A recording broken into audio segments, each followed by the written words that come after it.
चला, good evening everyone. माझं नाव निशांत निरंजन आहे आणि मी एम्स नागपूरच्या MBBS विद्यार्थी. आजचा आपला जे टॉपिक आहे ते आहे स्ट्रक्चर ऑफ ॲटम पार्ट 4. ठीक आहे. याच्या अगोदर आपण 3 पार्ट ऑलरेडी घेतलेले आहे. त्याच्यामध्ये आपण फोटो इलेक्ट्रिक इफेक्ट पर्यंत टॉपिक्स कव्हर केले. आणि कोणते कोणते टॉपिक्स होते? Discovery of electron, proton, neutron आणि त्यांचे कॅरेक्टरिस्टिक्स. मग त्याच्यानंतर आपण बघितलं थॉमसन, रदरफोर्ड आणि बोर ॲटॉमिक मॉडेल्स. मग आपण हे समजलं की जे आपलं क्वांटम मेकॅनिक्स राहते, क्वांटम मेकॅनिकल मॉडेल राहते कोणत्याही ॲटमचा, त्याचे काय काय फीचर्स राहतात आणि कॅरेक्टरिस्टिक्स राहतात. मग नेक्स्ट आपण बघितलं नेचर ऑफ इलेक्ट्रोमॅग्नेटिक रेडिएशन आणि प्लँक्स क्वांटम थिअरी. ठीक आहे. आज आपण हे चॅप्टरला संपूया. आपण स्टार्ट करू. चला, हे जे आपले प्रॉब्लेम्स होते, एक्झाम्पल्स, ते आपण मागच्या सेशन मध्ये घेतलेले होते. ठीक आहे. हे वाले जे आहे की n=5 स्टेट आणि ट्रान्झिशन होत आहे कुठे n=2. n म्हणजे काय आपल्या इथे प्रिन्सिपल क्वांटम नंबर आपण म्हणतात त्याला, बरोबर. चला, आता आपण इथे घेऊ towards quantum mechanical model of the atom. ठीक आहे. आता आपलं जे बोर मॉडेल होतं त्याचे काय काही शॉर्टकमिंग्स होते, तर आपण असे प्रयत्न केला की आपण थोडं जास्त सुटेबल आणि जनरल मॉडेल घेऊ ॲटम साठी. आणि याच्यासाठी 2 आपले मेन महत्वाचे डेव्हलपमेंट झाले. कोणते कोणते? फर्स्ट होता आपला ड्युअल बिहेवियर ऑफ मॅटर आणि दुसरं होतं हायझेनबर्ग अनसर्टन्टी प्रिन्सिपल. हे 2 आपले महत्वाचे डिस्कव्हरीज होते. सगळ्यात पहिले आपण बघू ड्युअल बिहेवियर ऑफ मॅटर. आपले जे आता सायंटिस्ट होते डी ब्रॉग्ली, हे फ्रेंच सायंटिस्ट होते, वैज्ञानिक. त्यांनी काय प्रपोज केलं की जसं मॅटर आपलं असते, तर रेडिएशन आपल्याला माहिती आहे, रेडिएशनचा ड्युअल बिहेवियर असते, पार्टिकल आणि वेव्ह नेचर. तसंच मॅटरचा पण ड्युअल बिहेवियर व्हायला पाहिजे. ठीक आहे. म्हणजे दोघेही पार्टिकल आणि वेव्ह लाईक प्रॉपर्टीज. याचा अर्थ काय झालं की जसं आपलं फोटॉन असते त्याच्या जवळ मोमेंटम असते आणि वेव्हलेंथ पण असते, तसंच इलेक्ट्रॉन्स जे आहे त्यांच्या जवळ पण मोमेंटम आणि वेव्हलेंथ व्हायला पाहिजे. ठीक आहे. आणि डी ब्रॉग्ली साहेबांनी हेच अॅनालॉजी घेऊन एक आपल्याला रिलेशन दिला बिटवीन वेव्हलेंथ आणि momentum.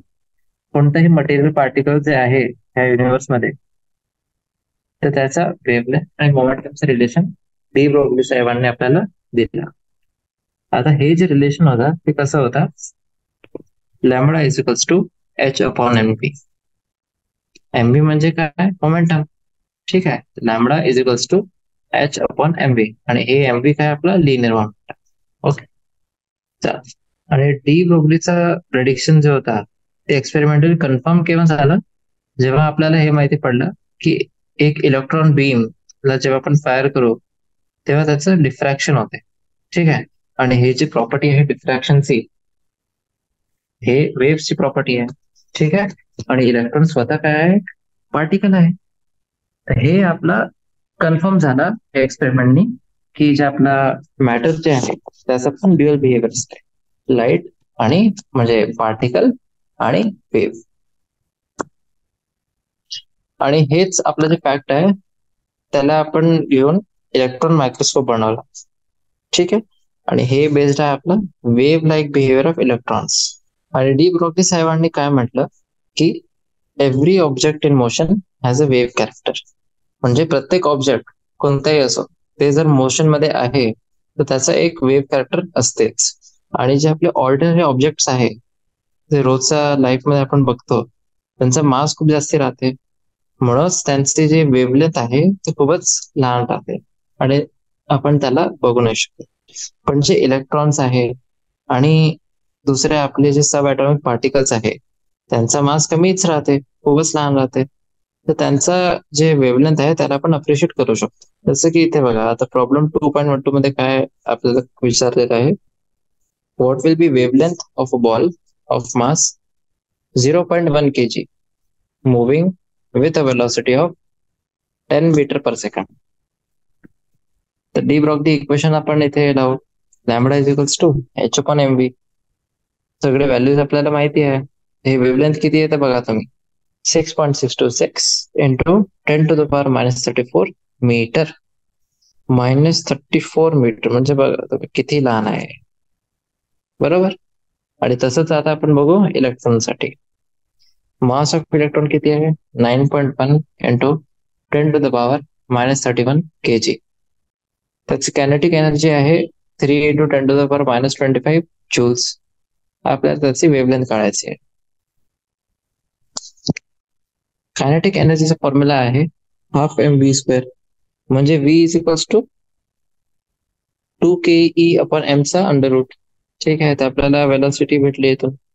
Lambda is equals to H upon m V. म्हणजे इथे जेव्हा आपण पुट करू व्हॅल्यूज तर आपल्याला भेटते 896.7 नॅनोमीटर. हे वाली जी व्हॅल्यू आहे आपली ते अप्रिशिएबल आहे, हे आपण बघू शकतो.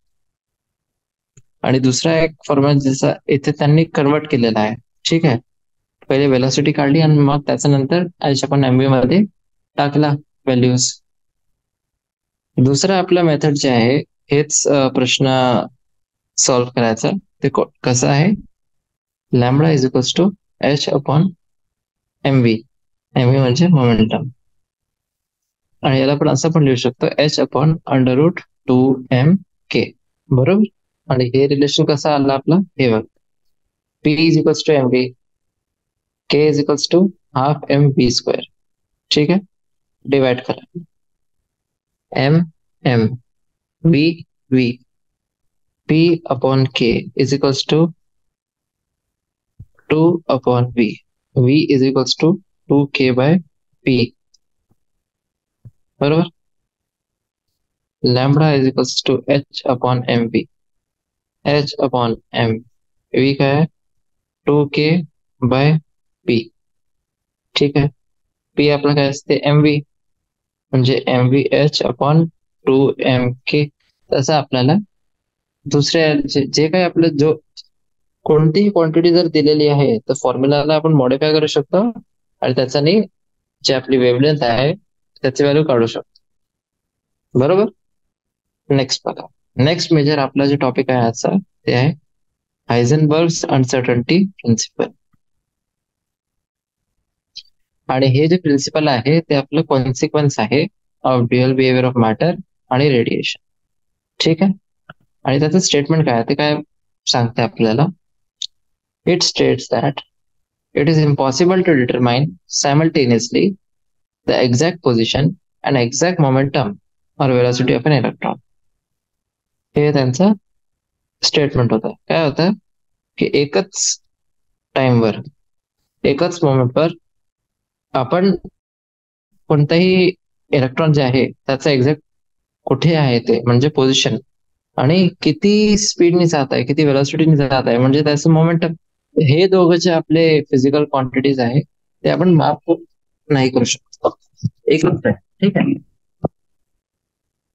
आणि मॅथमॅटिकली जर आपण याला बघू तर मॅथमॅटिकल याचं नोटेशन कसं असते, delta x into delta P of X is greater than or equal to H upon 4 pi. आता मोमेंटम आपल्याला माहिती आहे P is equals to M V, म्हणजे delta x into delta M V X greater than equal to H upon 4 pi. आणि त्याचे आपलं delta X आहे ते अनसर्टन्टी इन पोझिशन आणि डेल्टा व्ही एक्स आहे अनसर्टन्टी इन मोमेंटम किंवा velocity of the particle. ठीक आहे, तीन फॉर्म्युला आहे आपल्याजवळ, delta x into delta p greater than equal to H upon 4 pi. Next, delta x into delta v is greater than equal to H upon 4 pi, बरोबर. Delta x आपला uncertainty in position, delta p किंवा delta v काय आहे uncertainty in momentum किंवा velocity of the particle. Next बघू आपण की जे आपला अनसर्टन्टी प्रिन्सिपल होता हायझेनबर्गचा, त्याचं सिग्निफिकन्स काय आहे, कशामुळे ते एवढं महत्वाचं आहे. आता हे जे प्रिन्सिपल आहे ते आपलं रूल आउट करते एक्झिस्टन्स ऑफ डेफिनेट पाथ्स और trajectories of electrons and other similar particles. ठीक आहे, की आपण असं म्हणत होतो आतापर्यंत की जे आपले इलेक्ट्रॉन्स राहतात आणि दुसरे आपले जे सब ॲटॉमिक पार्टिकल्स राहतात त्यांचा आपला एक डेफिनेट पाथ असते किंवा ट्रॅजेक्टरी असते.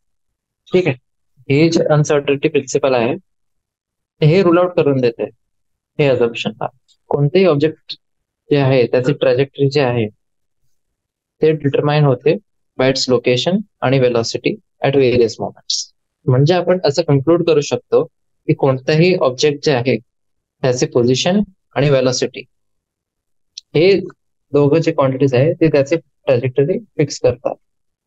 ठीक आहे, हे जे आपला अनसर्टनिटी प्रिन्सिपल आहे त्याचा इफेक्ट सिग्निफिकंट आहे फक्त मोशन ऑफ मायक्रोस्कोपिक ऑब्जेक्ट साठी, आणि जे आपल्या मॅक्रोस्कोपिक ऑब्जेक्ट्स आहे त्यासाठी नेग्लिजिबल आहे, कारण की जे अनसर्टनिटी आहे ते एवढी मॅटर नाही करेल त्या पॉइंटवर.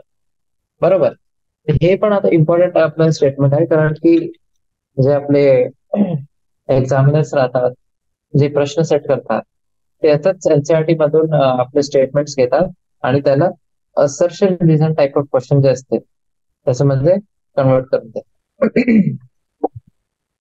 ते आपण असं म्हणू शकतो की जेव्हा आपण मिलीग्राम साईज किंवा हेवियर ऑब्जेक्ट्स त्यांच्यासोबत डील करत आहोत तेव्हा जे आपले अनसर्टनिटीज असोसिएटेड राहतात ते आपले जास्त सिग्निफिकन्सचे नाही राहत, म्हणजे असं जास्ती काही असं कॉन्सिक्वेन्स त्याच्यामध्ये नसते. बरोबर, म्हणजे याचा अर्थ असा आहे की जे प्रिसाइज स्टेटमेंट्स आहे अबाउट पोझिशन आणि मोमेंटम ऑफ इलेक्ट्रॉन्स त्यांना आपल्याला रिप्लेस करावं लागेल बाय स्टेटमेंट्स ऑफ प्रोबॅबिलिटी. आणि हे कसं आहे की जे आपला इलेक्ट्रॉन आहे एक पॉइंटवर त्याचं एक गिव्हन पोझिशन आणि मोमेंटम राहत. ठीक आहे, आणि हे पूर्ण आपलं कॉन्सेप्ट आहे क्वांटम मेकॅनिकल मॉडेल जे होतं आपण बघत होता ऍटमचा त्याच्यासाठी. नेक्स्ट आपण बघू आता reasons for the failure of bore model. बरोबर, की बोर मॉडेल तर सगळ्यात ऍडव्हान्स्ड होता आणि असं खूपच आपलं एक्सेप्टेड वाईडली एक्सेप्टेड मॉडेल होता, ते पण फेल झाला. त्याचे काय काय आपले रिझन्स आहे. बोर मॉडेल मध्ये काय आहे आपलं, एक इलेक्ट्रॉनला आपण चार्ज पार्टिकल सारखं मानतो moving in a well defined circular orbit about the nucleus. याच्यामध्ये आपलं जे वेव्ह कॅरेक्टर ऑफ इलेक्ट्रॉन आहे त्याला आपण कन्सिडर नाही केलेलं आहे बोर मॉडेल मध्ये. आणि फर्दर एक ऑर्बिट जे आहे ते काय असते, clearly defined path, and this path can completely be defined only if both the position and the velocity of the electron are known exactly at the same time. आणि हे जे स्टेटमेंट आहे ते आपली पॉसिबल नाही आहे अकॉर्डिंग टू हायझेनबर्ग्स अनसर्टनिटी प्रिन्सिपल. म्हणजे आपलं जे बोर मॉडेल आहे हायड्रोजन ऍटम साठी आपले जे फिनॉमिनन होते किंवा स्टेटमेंट होते त्याला इग्नोर करते. सगळ्यात पहिला आहे आपला ड्युअल बिहेवियर ऑफ मॅटर, आणि दुसरा ते हायझेनबर्ग्स अनसर्टनिटी प्रिन्सिपल जे आहे त्याला पण कॉन्ट्राडिक्ट करते.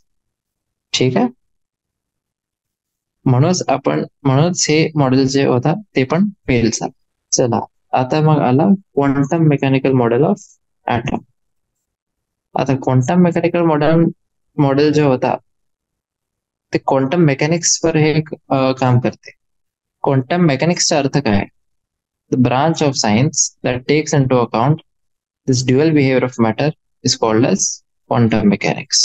आणि क्वांटम मेकॅनिक्स बिकॉज बेसिकली काय आहे, हे आपलं एक थिअरिटिकल सायन्स आहे जे आपलं डील करते with study of motions of microscopic objects that have both observable wave like आणि पार्टिकल लाईक प्रॉपर्टीज. ठीक आहे, आणि जे लॉज ऑफ मोशन आहे आपले त्याला हे स्पेसिफाय करते, आणि हे ऑब्जेक्ट्स जे असतात ते त्याला उभे करतात. आणि जेव्हा आपण क्वांटम मेकॅनिक्सला मॅक्रोस्कोपिक ऑब्जेक्ट्स वर अप्लाय केला तेव्हा जे आपल्याला रिझल्ट भेटतात ते पण आपले क्लासिकल मेकॅनिक्स सारखंच राहतात. ठीक आहे. आता जे क्वांटम मेकॅनिक्स आपला ब्रांच होता ते दोन वैज्ञानिकांनी शोधलं होतं, म्हणजे डेव्हलप केलं इंडिपेंडेंटली. एक होते आपले वर्नर हायझेनबर्ग आणि दुसरे होते अरविंद श्रॉडिंगर. श्रॉडिंगरचं तुम्ही नाव ऐकलं असेल की श्रॉडिंगर्स कॅट, जे त्यांचा म्हणजे खूपच फेमस हे एक्सपेरिमेंट म्हणा तुम्ही या काही म्हणा, हे श्रॉडिंगर साहेब होते, Erwin Schrödinger.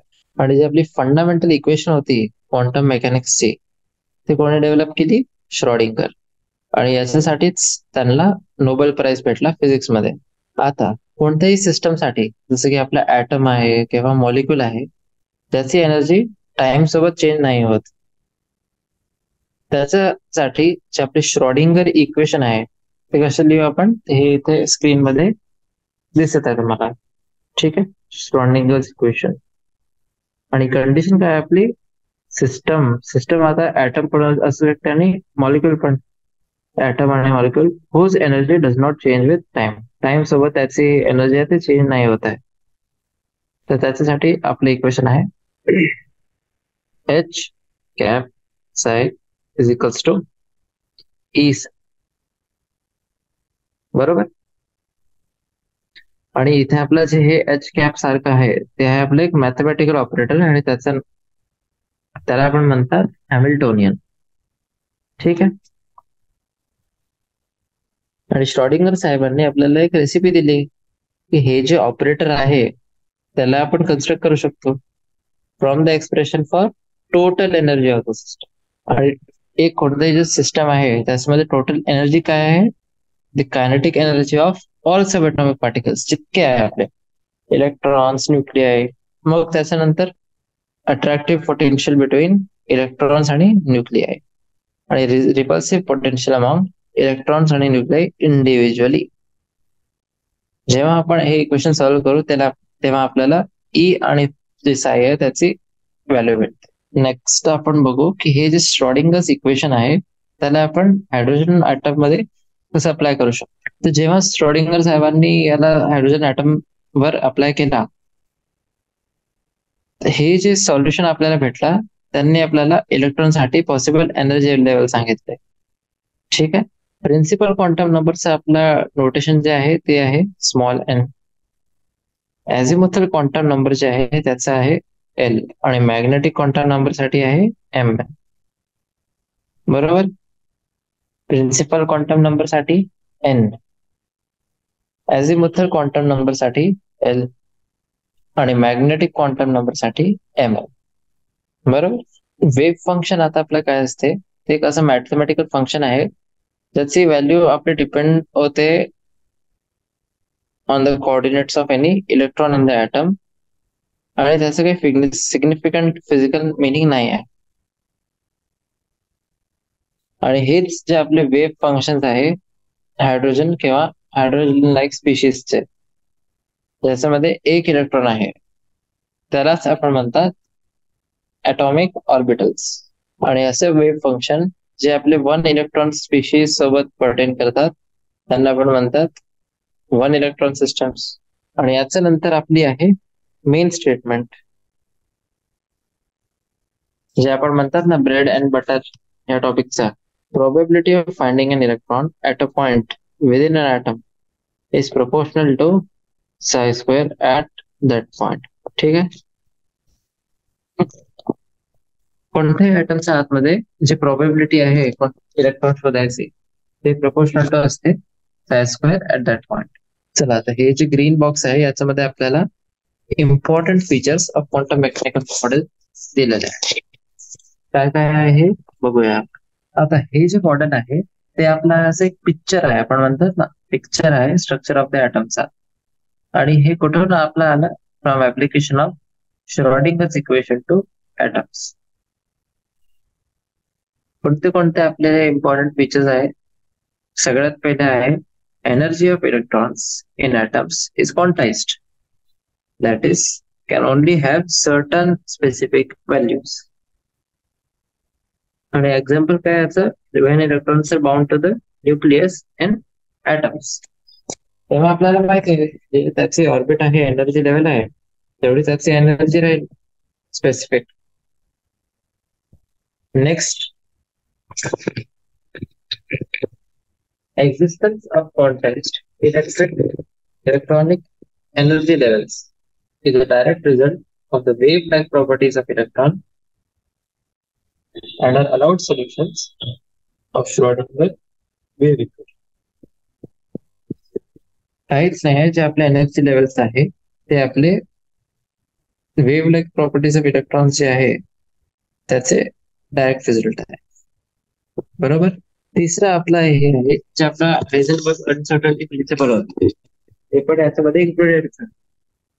Both the exact position and exact velocity of an electron in an atom cannot be determined simultaneously. Simultaneously आपण त्यांना माहिती नाही करू शकता.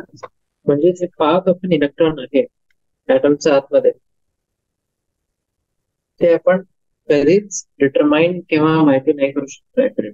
आणि हेच आपलं कारण आहे की जेव्हा पण आपण डिस्कस करतो हे आपण फक्त प्रोबॅबिलिटी ऑफ फाइंडिंग इलेक्ट्रॉन जे आहे at different points in atom त्याचे आपण डिस्कशन करतात, फक्त प्रोबॅबिलिटी. नेक्स्ट बघा, fourth point, atomic orbital is the wave function for an electron in an atom. ठीक आहे. atomic orbital काय असतं आपलं? atomic orbital फक्त आपलं वेव्ह फंक्शन आहे. कोणतंही ऍटम जे आहे त्याच्यामध्ये जे इलेक्ट्रॉन आहे आणि जेव्हा पण कोणते इलेक्ट्रॉन डिस्क्राईब होते बाय वेव्ह फंक्शन आपण म्हणतात की ते जे इलेक्ट्रॉन आहे ते यावाला ऑर्बिटलला ऑक्युपाय करतात. The probability of finding an electron at a point within an atom is proportional to the square of the orbital wave function, म्हणजे psi square at that point. हे जे आपलं आहे psi square त्याला आपण म्हणतात probability density. का बरं आपण म्हणतात त्याला probability density? कारण की जे आपली इलेक्ट्रॉनला शोधायची जे प्रॉपर्टी आहे at a point within an atom ते प्रपोर्शनल राहते square of the orbital wave function, म्हणजे हे psi square. हे जर आपला प्रोबॅबिलिटी डेन्सिटी आणि हे प्रत्येक वेळा पॉझिटिव्हच येते. आणि psi square ची व्हॅल्यू आपण डिफरंट पॉइंट्स वर माहिती जेव्हा करली एकच ऍटमच्या आतमध्ये तर आपण ते रिजन अराउंड द न्यूक्लियसला पण प्रेडिक्ट करू शकतो जिथे आपल्याला इलेक्ट्रॉन मोस्ट प्रोबॅबली भेटेल. बरोबर. नेक्स्ट बघा, ऑर्बिटल्स आणि क्वांटम नंबर्स. हे जे ऑर्बिटल्स आहे तर आपण डिस्टिंग्विश कसं करू? बाय शेप, साइज आणि ओरिएंटेशन. जर समजा कोणत्याही ऑर्बिटलचा साईज आपला लहान आहे म्हणजे जास्ती चान्स आहे त्या इलेक्ट्रॉनला न्यूक्लियसच्या जवळ आपण फाइंड करू शकतो. ठीक आहे. तसंच शेप आणि ओरिएंटेशनचा काय अर्थ आहे की जास्ती प्रोबॅबिलिटी आहे की आपण त्या इलेक्ट्रॉनला शोधू शकतो along certain directions than along others. म्हणजे जे आपले डायरेक्शन आपण स्पेसिफाय केलेले आहे तिथे आपल्याला इलेक्ट्रॉनची भेटण्याची जे प्रोबॅबिलिटी आहे ते जास्ती आहे कम्पेअर्ड टू अदर्स.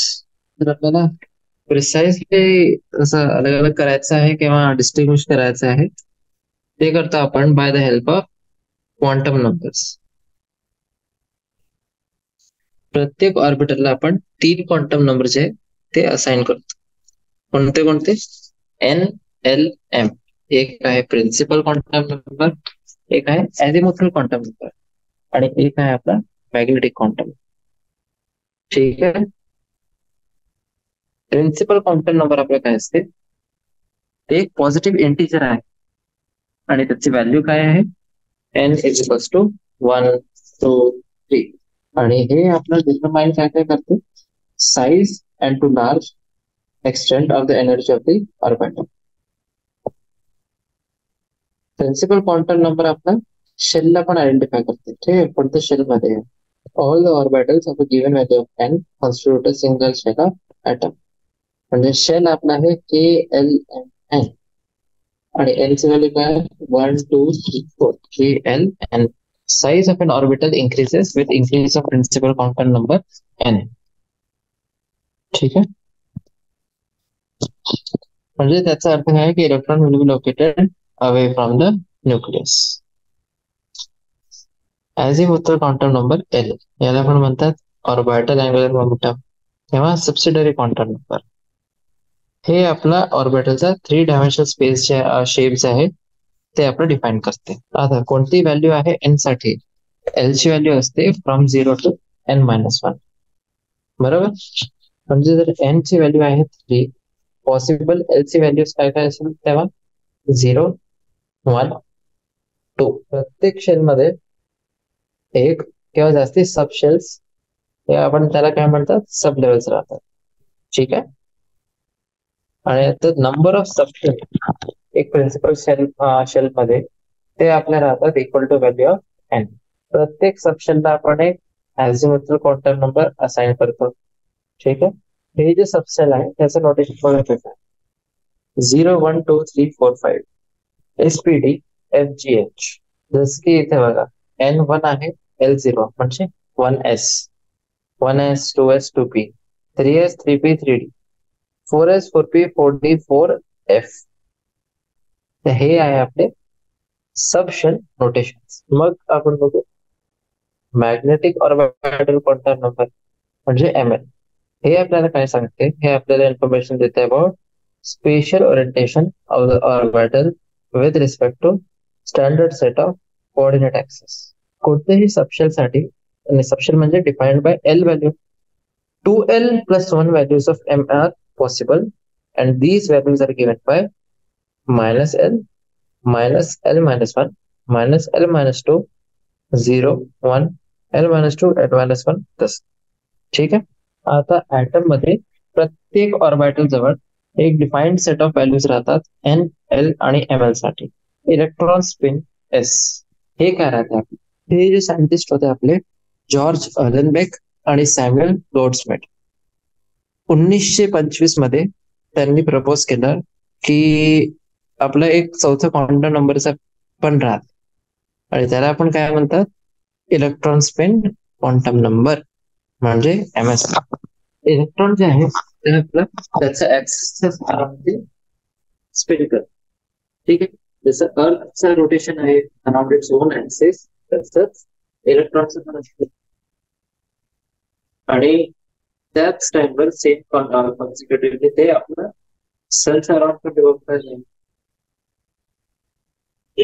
म्हणजे याचा अर्थ काय मोठा मोठा की एक इलेक्ट्रॉन जवळ बिसाइड्स चार्ज आणि मास इंट्रिन्सिक स्पिन अँग्युलर मोमेंटम करतो. इंट्रिन्सिक म्हणजे काय की जे त्याचं स्पिन आहे ते स्वतः काही एक्सटर्नल फॅक्टर त्याच्यामध्ये इन्फ्लुएन्स नाही करत आहे. ठीक आहे. आता हे जे मोमेंटम आहे आपला अँग्युलर मोमेंटम आहे इलेक्ट्रॉनचं, म्हणजे वेक्टर क्वांटिटी आहे. ही वेक्टर क्वांटिटी जर आहे याच्यामध्ये आपले दोन ओरिएंटेशन असतात related to the chosen axis. हे जे ओरिएंटेशन आहे आपले दोन ते आपण डिस्टिंग्विश करतात बाय स्पिन क्वांटम नंबर्स. आणि याचे व्हॅल्यू काय असते, प्लस हाफ किंवा मायनस हाफ. आणि हे जे दोन प्लस हाफ आणि मायनस हाफ इथे स्टेट्स आहेत त्यांना म्हणतात two spin states of electron. आणि याला आपल्याला रिप्रेझेंट करायचं तर आपण दोन एरोज घेतो. एक आहे आपला स्पिन अप आणि दुसरा आहे स्पिन डाऊन. स्पिन अप म्हणजे एरो अप आणि स्पिन डाऊन म्हणजे एरो डाऊन. आता दोन इलेक्ट्रॉन्स ज्यांचे स्पिन क्वांटम नंबरचे व्हॅल्यू वेगळे आहे, डिफरंट आहे, एक प्लस हाफ आहे आणि दुसरा मायनस हाफ आहे, त्यांना आपण म्हणतात की ते ऑपोजिट स्पिन मध्ये. एक ऑर्बिटल मध्ये दोन पेक्षा जास्त आपण इलेक्ट्रॉन्स नाही ठेवू शकतात. ठीक आहे. ते होल्ड पण नाही करू शकतात. आणि हे जे दोन इलेक्ट्रॉन्स आहे एकच ऑर्बिटल मध्ये त्यांचे अपोजिट स्पिन व्हायलाच पाहिजे, तेव्हाच आपल्याला स्टेबिलिटी भेटेल. ऑर्बिटल बघत होते, ऑर्बिटल आपली स्टेबल स्पेस आहे. बरोबर. आता हे जे काय आपण डिस्कस केलेलं आहे quantum mechanical model of atom आतापर्यंत, त्याचं आपण एक रिव्हिजन घेऊ की जे प्रत्येक क्वांटम नंबर आहे ते आपल्याला काय काय सांगते. ठीक आहे, चला. तर एक आहे आपला सगळ्यात पहिले एन. एन म्हणजे काय? Principal quantum number. ते आपला डिफाईन करते शेलला. Determine size of the orbital आणि also to large extent energy of that orbital. Principal quantum नंबरचं हेच आपलं फंक्शन आहे. ते शेलला ते डिफाईन करेल, जे ऑर्बिटलचं साईज आहे त्याला डिटरमाइन करेल. ठीक आहे, आणि जे एनर्जी आहे ऑर्बिटलची ते पण एन हेच डिसाइड करेल. बरोबर. नेक्स्ट, कोणतंही शेल आहे म्हणजे एनएथ शेल आहे, तर एनएथ शेल मध्ये एन सबशेल्स आहेत. एल जे आहे आपला ॲझिमुथल क्वांटम नंबर, ते आपल्या सबशेलला आयडेंटिफाय करते आणि जे शेप ऑफ द ऑर्बिटल आहे त्याला डिटरमाइन.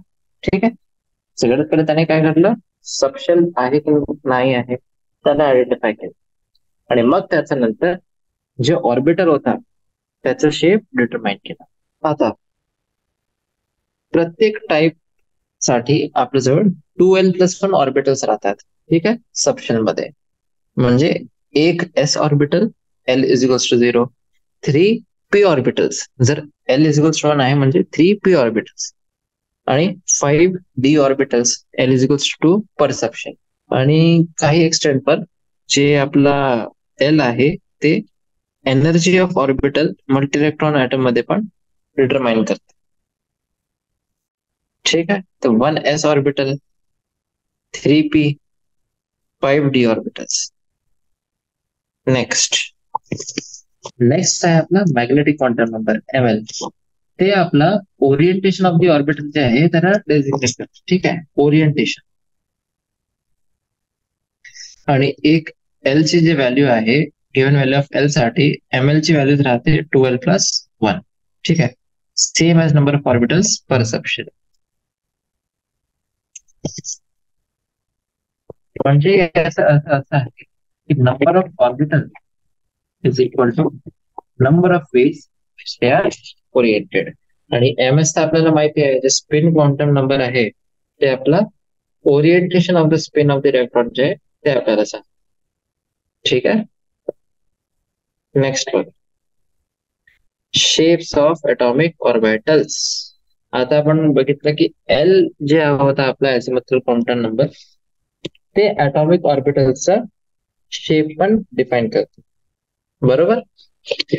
जे आपला ऑर्बिटल वेव्ह फंक्शन आहे जे आपण म्हणत होतो साय. ठीक आहे, साय जे होतं तर ते आपलं जास्ती काही सिग्निफिकन्स नसते. हे फक्त एक मॅथमॅटिकल फंक्शन आहे of coordinates of the electron. मग आपले आले सायंटिस्ट मॅक्स बॉर्न, हे होते जर्मन फिजिसिस्ट. ठीक आहे, यांनी काय म्हटलं की जे square of the wave function आहे psi square at a point, ते आपल्याला प्रोबॅबिलिटी डेन्सिटी देते of the electron at that point. आणि variation of psi square as a function of r for 1s and 2s orbitals हे आपल्याला इथे figure मध्ये दिलेलं आहे. हे जे 4 ग्राफ आहे ते आपल्याला सांगतात variation of psi square as function of r for 1s आणि 2s ऑर्बिटल.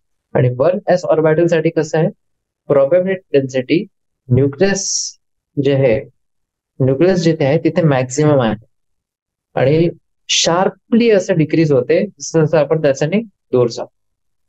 2s ऑर्बिटल साठी काय असते, प्रोबॅबिलिटी डेन्सिटी सगळ्यात पहिले कमी होते शार्पली टू 0, आणि मग आणि after reaching a small maxima ते कमी होते. ठीक, मॅक्झिमम म्हणजे हायेस्ट पॉइंट आहे, हे जास्ती नाही. स्मॉल मॅक्सिमा ते कमी होते अगेन आणि approaches 0 as the value of r increases further. Region where this probability density function reduces to 0 त्यांना आपण काय म्हणतात, नोडल सर्फेसेस किंवा सिम्पली नोड्स. इन जनरल असं आपण असं बघितलेलं असं ऑब्झर्वेशन आहे आपले की जे एन एस ऑर्बिटल आहे त्याच्यामध्ये n-1 नोड्स राहतात. ठीक आहे, म्हणजे याचा अर्थ काय आहे की नंबर ऑफ नोड्स वाढेल with increase of principal quantum number n. आणि हे जे प्रोबॅबिलिटी डेन्सिटी व्हेरिएशन आहे त्याला आपण व्हिज्युअलाइज करू शकतो in terms of charge cloud diagrams. Charge cloud diagrams एक आहे आपले चार्ज क्लाउड डायग्राम्स आणि दुसरे आपले बाउंड्री सरफेस डायग्राम्स. हे बघा, हे फिगर 2.13 मध्ये आपल्याला जे आपले वेगळे वेगळे ॲटॉमिक ऑर्बिटल्स आहे 1s 2s, ठीक आहे, ते दिलेले आहे. Boundary surface diagrams. चला, हे जे आपलं फिगर आहे 2.15 ते आपला 3D ऑर्बिटल साठी रिप्रेझेंटेशन आहे. जसं की एक आहे आपला DX5, एक आहे DXZ आणि एक आहे DYZ. मग चौथं कोणता आहे आपला DX2Y2 आणि पाचवा आहे DZ2. हे लक्षात ठेवा तुम्ही. DZ2 जे आहे अलॉंग द Z ऍक्सिस आहे असं. मग DX2Y2 अलॉंग X आणि Y ऍक्सिस. DYZ आपल्याला माहिती आहे त्या प्लेन मध्ये असेल XY आणि XZ, बरोबर. इथे बघा, तीन आपल्याजवळ 2p ऑर्बिटल्स आहेत. एक आहे 2px, एक आहे 2py आणि तिसरा आहे आपला 2pz. आता टोटल नंबर ऑफ नोड्स जे आहे त्याचा फॉर्म्युला आहे n-1, म्हणजे सम ऑफ L अँग्युलर नोड्स आणि रेडियल नोड्स. दोन प्रकारचे नोड्स राहतात. एक राहते आपला अँग्युलर नोड आणि दुसरा राहते आपला रेडियल नोड. त्याचा सम आहे ते. मग त्याच्यानंतर आपण बघू एनर्जीज ऑफ ऑर्बिटल्स. आणि एनर्जी फक्त प्रिन्सिपल क्वांटम नंबर जे आहे ते डिटरमाइन करते हायड्रोजन ऍटम. सिक्वेन्स काय आहे, जे एनर्जीचा सिक्वेन्स आहे ते कसं आहे हे बघा. 1s सगळ्यात कमी आहे, लेस दॅन 2s 2p, मग 3s 3p 3d, लेस than 4s 4p 4d 4f, असंच हे डिस्ट्रीब्युशन आहे. ठीक आहे. त्याच्यानंतर आपलं एक इम्पॉर्टंट कॉन्सेप्ट आहे की जे ते ऑर्बिटल्स ज्यांची एनर्जी सारखी राहते त्याला आपण म्हणतात डिजनरेट ऑर्बिटल्स. आणि जे 1s ऑर्बिटल आहे आपला हायड्रोजन ऍटम मध्ये ते आपला मोस्ट स्टेबल कंडिशन आहे, बरोबर. तर त्याला आपण म्हणतात ग्राउंड स्टेट. आणि एक इलेक्ट्रॉन जे हे वाला ऑर्बिटल मध्ये रिसाइड करत आहे ते आपला मोस्ट स्ट्रॉंगली हेल्ड बाय राहते न्यूक्लियस. आणि जे आपले हायर ऑर्बिटल्स राहतात त्याच्यामध्ये जर कोणताही इलेक्ट्रॉन आहे तेव्हा आपण काय म्हणतात, आपण की ते एक्साइटेड स्टेट मध्ये आहे. ठीक आहे. मग हे बघा, हे इथे आहे आपला एनर्जी लेवल डायग्राम. हे जे फिगर 2.16 आहे ते आपला एनर्जी लेवल डायग्राम. जसं की हे बघा 1s, मग 2s 2p, p मध्ये तीन आपल्या जवळ ऑर्बिटल्स राहतात. मग नेक्स्ट आहे आपला 3s 3p 3d. ठीक आहे. हे एनर्जी असे वाढत आहे, ह्या डायरेक्शन मध्ये एनर्जी वाढत आहे. 3s 3p 3d. आणि हे आता आपल्या जवळ आहे 5x5 star statement. Energy of electron in a multi-electron atom, unlike that of hydrogen atom, depends not only on its principal quantum number but also on its azimuthal quantum number. ठीक है. Multi electron atom मध्ये जे energy of electron असते आपली ते unlike hydrogen atom फक्त principal quantum number वर नाही डिपेंड करते, ते अझिमुथल क्वांटम नंबर त्याच्यावर पण डिपेंड करते.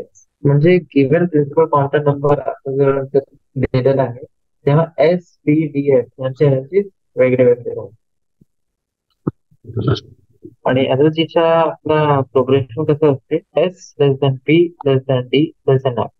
एफ ऑर्बिटलची जे एफ सबशेलची जे एनर्जी सगळ्यात जास्ती असते आणि एस ची सगळ्यात कमी.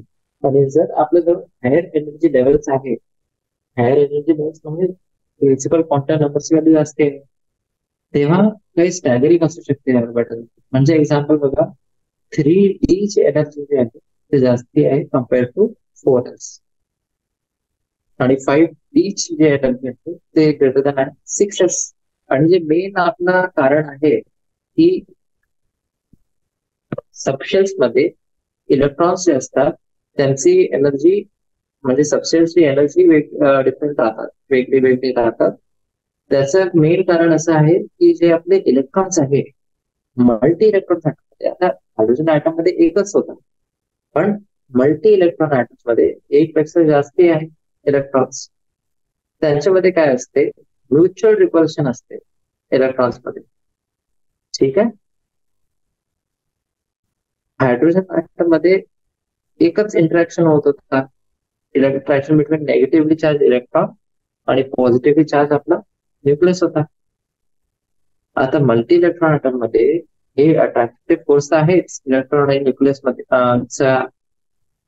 मधात, पण रिपल्शन जे फोर्सेस आहेत, रिपल्सिव्ह फोर्सेस, ते प्रत्येक इलेक्ट्रॉनची बाकी इलेक्ट्रॉन जे आहे त्यांच्यासोबत आहे. म्हणूनच जे आपली स्टेबिलिटी राहते इलेक्ट्रॉनची मल्टी इलेक्ट्रॉन ऍटम मध्ये, ती कशामुळे असते, की आपली जी टोटल अट्रॅक्टिव्ह इंटरॅक्शन जे आहे ते जास्ती आहे कम्पेअर्ड टू रिपल्सिव्ह अट्रॅक्शन. बरोबर. आणि on the other hand, attractive interactions of an electron increases with increase of positive charge.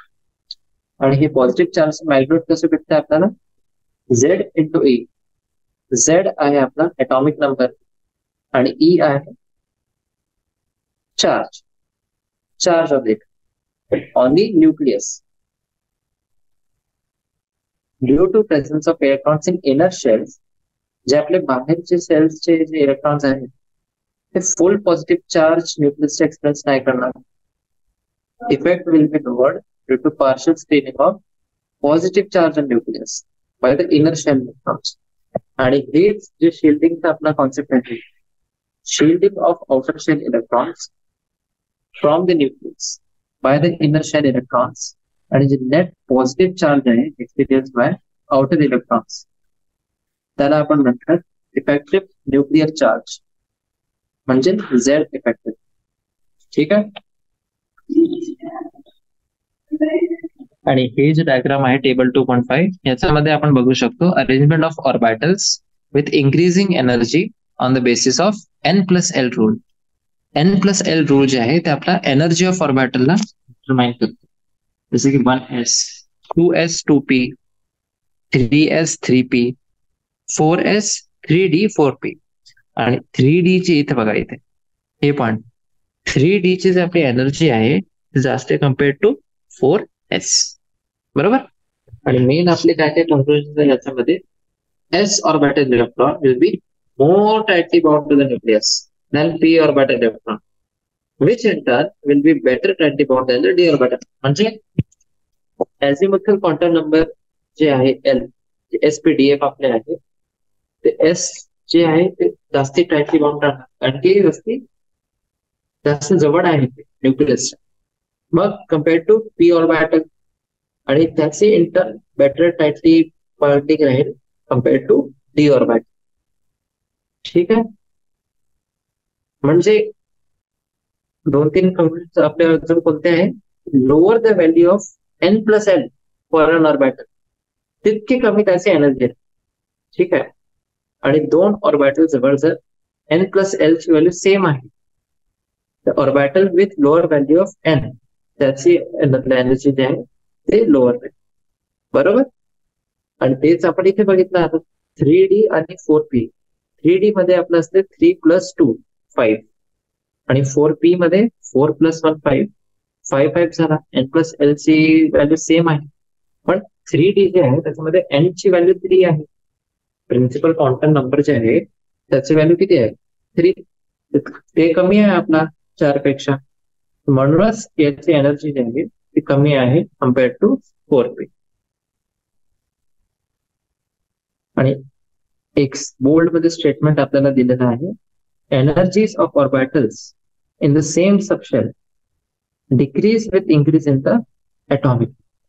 आणि हे कोणता ॲटॉमिक नंबर आहे, झेड इफेक्टिव्ह, म्हणजे इफेक्टिव्ह ॲटॉमिक. बरोबर. चला, नेक्स्ट आपले फक्त 3 प्रिन्सिपल्स आहेत जे आपण ऑर्बिटल्सला फिल करायसाठी आपण त्याचा उपयोग करतात. एक आहे आपला ऑफबो प्रिन्सिपल. ठीक आहे. ग्राउंड स्टेट मध्ये ऑर्बिटल्सला आपण फिल करतो in order of increasing energy. दुसरा आहे पॉलीज एक्सक्लुजन प्रिन्सिपल. याच्यामध्ये no two electrons in an atom can have the same set of 4 quantum numbers. चौघे आपले जे क्वांटम नंबर्स आहेत त्याची व्हॅल्यू सेम नाही राहू शकत कोणत्याही 2 इलेक्ट्रॉन्स मध्ये जे एक एटम मध्ये प्रेझेंट आहे. फक्त 2 इलेक्ट्रॉन्स राहू शकतात एक ऑर्बिटल मध्ये, आणि हे जे इलेक्ट्रॉन्स आहेत त्यांची स्पिन ऑपोजिट व्हायला. जे मॅक्सिमम नंबर ऑफ इलेक्ट्रॉन्स आहे शेल मध्ये with principal quantum number n, ते किती होणार? Equal to 2n². आणि लास्ट आपला आहे Hund's rule of maximum multiplicity. ठीक आहे, याच्यामध्ये आपण कन्सिडर करतात ऑर्बिटल्स ऑफ इक्वल एनर्जी. हे जे ऑर्बिटल्स आहे ते आहे आपले डिजनरेट ऑर्बिटल्स. जसं की हे वाला आपला जे डायग्राम आहे SPD, एक ऑर्बिटल 3 आणि डी मध्ये आहे आपले 5 ऑर्बिटल्स. बरोबर. आणि इथे आपलं आहे causes of stability of completely filled आणि half filled structures. Symmetrical distribution राहते इलेक्ट्रॉनचा, आणि एक दुसरा आपला कॉन्सेप्ट असते एक्सचेंज एनर्जी. ठीक आहे, हे होते आपले जे टॉपिक्स मेन. पूर्ण आपण हे चॅप्टर कव्हर केलेलं आहे 4 सेशन्स मध्ये. स्ट्रक्चर ऑफ ॲटम खूपच महत्वाचं आहे आणि खूप क्वेश्चन्स विचारतात जे एक्झामिनर्स आहे नीट परीक्षामध्ये. ठीक आहे, चला मग ऑल द बेस्ट आणि थँक्यू.